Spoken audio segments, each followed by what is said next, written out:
Hello students, स्वागत है आप सभी का राहुल एकेडमी के इस नई वीडियो में। प्यारे बच्चों, आज हम लोग कक्षा 12 के भौतिक विज्ञान में चैप्टर नंबर 1 जिसका नाम है स्थिर वैद्युत की, इस चैप्टर के अंतर्गत हम लोग एक बहुत ही महत्वपूर्ण टॉपिक पढ़ने जा रहे हैं जिसका नाम है कूलाम के नियम का सदिश निरूपण। ठीक है, तो प्यारे बच्चों, हम लोग पिछली वीडियो में कूलाम का नियम देखा कि कूलाम का नियम क्या है। ठीक है, तो अब हम उसी कूलाम के नियम को हम सदिश रूप में किस प्रकार से व्यक्त कर सकते हैं, आज हम लोग यही इस वीडियो के अंतर्गत सीखने वाले हैं। तो दोस्तों, यहाँ पर देखिए कि यहाँ पर मैंने एक एक्सिस लिया है। ठीक है, जो कि ये हमारी वाई एक्सिस है और ये एक्स और ये जेड। यहाँ पर देख रहे हो कि जो मूल बिंदु ओ है, इस मूल बिंदु ओ से वेक्टर r1 दूरी पर कोई एक हमारा आवेश q1 स्थित है तथा इस मूल बिंदु O से कोई एक आवेश यानी कि जो Q2 जिसकी दूरी कितनी है मूल बिंदु से वेक्टर R2 है।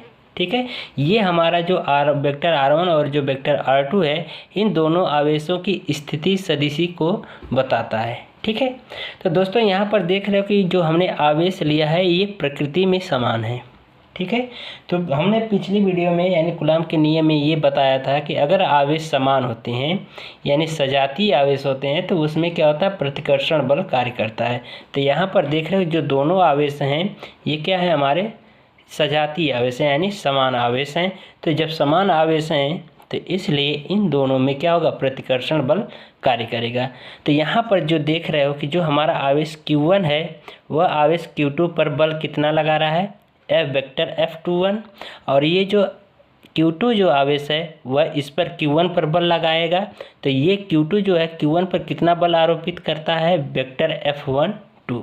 ठीक है, तो यहाँ पर देख रहे हो कि जो हमारा आवेश Q1 जो Q2 पर बल लगा रहा है, इनके बीच की जो दूरी देख रहे हो वो कितना हो जाएगा, वेक्टर R12।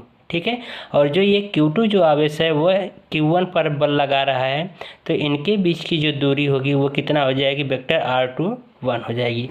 ठीक है, तो देखिए यहाँ पर हम लोग क्या है, सबसे पहले वेक्टर F12 फाइंड आउट कर लें। ठीक है, तो हम लोग यहाँ पर लिखेंगे आवेश Q2 द्वारा Q1 पर लगाया गया बल। लिखेंगे आवेश Q2 द्वारा आवेश Q1 पर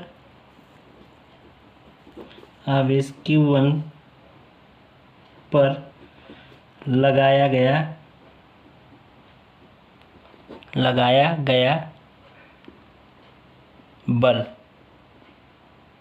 ठीक है, तो देख रहे हो Q2 द्वारा Q1 पर लगाया गया बल कितना है, F12 है यानी वेक्टर F12।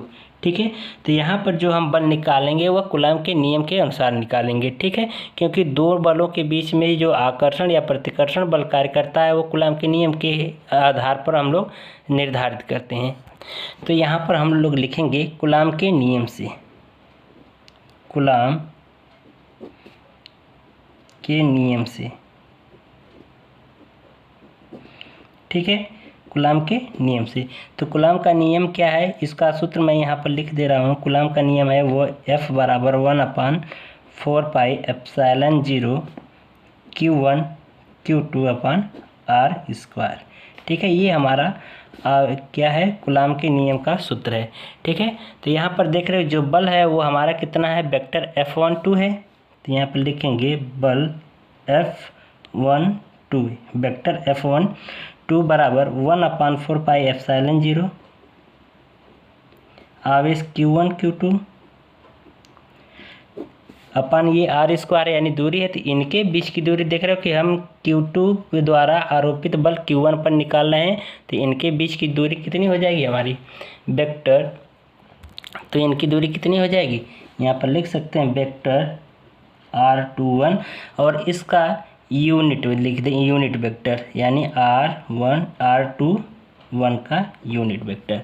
ठीक है, इसको हम समीकरण नंबर 1 मान लें। ठीक है, अब लिखेंगे आवेश Q1 द्वारा Q2 पर आरोपित बल। ठीक है, यानी कि आवेश Q1 द्वारा Q2 पर लगाया गया बल। ठीक है, तो यहाँ पर लिखेंगे आवेश Q1 द्वारा आवेश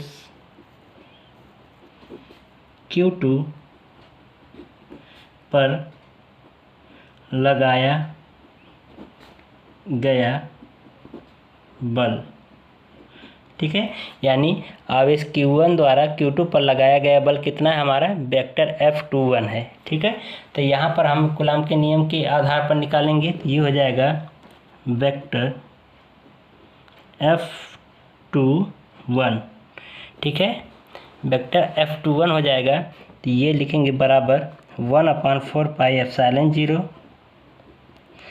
Q1 Q2 upon r square है। तो आर स्क्वायर की जगह पे हम कितना रख सकते हैं, देख रहे हो कि ये Q2 यानी Q1 से Q2 की ओर लगाया गया बल है, तो ये Q1 से Q2 की ओर दूरी कितनी है,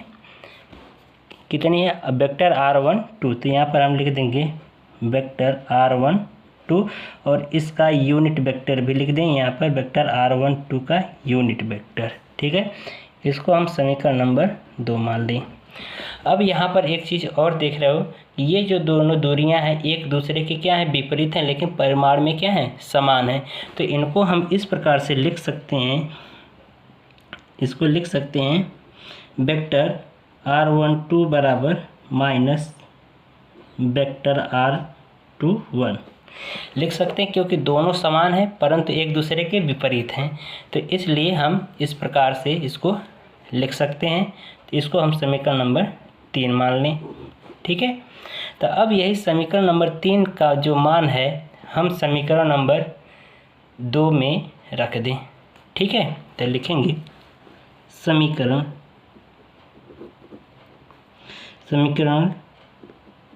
3 से वेक्टर R12 का मान समीकरण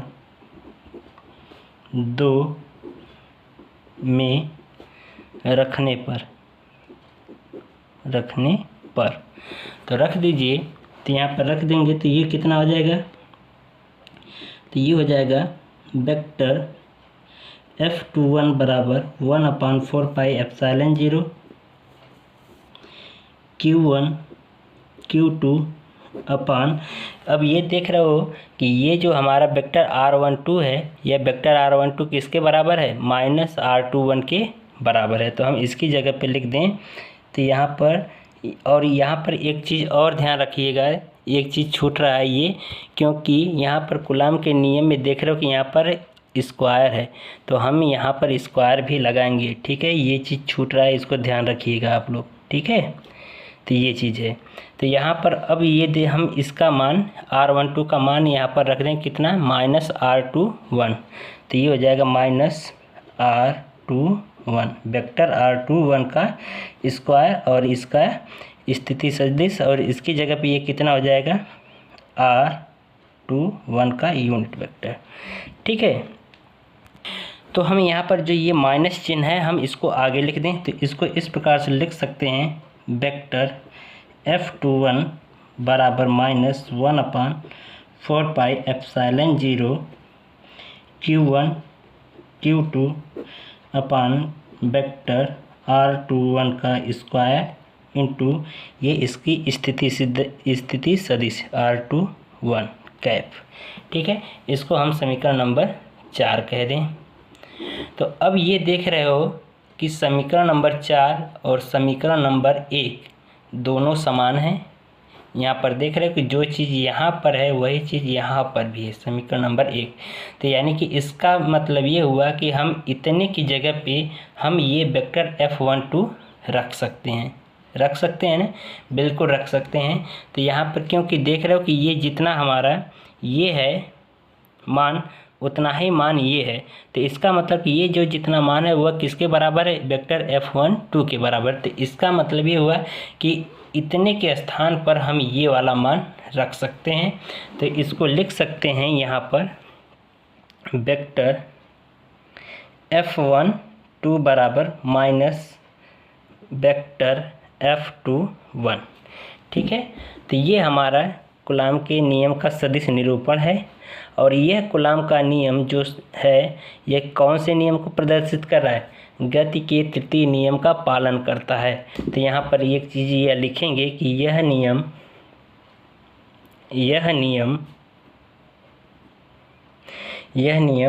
गति के तृतीय नियम का पालन करता है। ठीक है, यानी कि जो कूलाम का जो सदिश निरूपण का जो नियम है वह गति के तृतीय नियम का भी पालन कर रहा है, क्योंकि यहाँ पर देख रहे हो कि जितना बल ये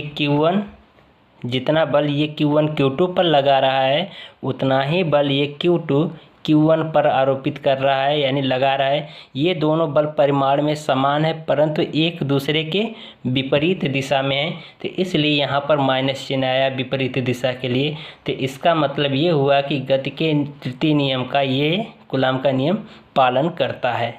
ठीक है, तो वीडियो अगर आपको पसंद आई हो तो वीडियो को लाइक करिएगा, शेयर करिएगा और हमारे चैनल को ज़रूर से ज़रूर सब्सक्राइब करिएगा।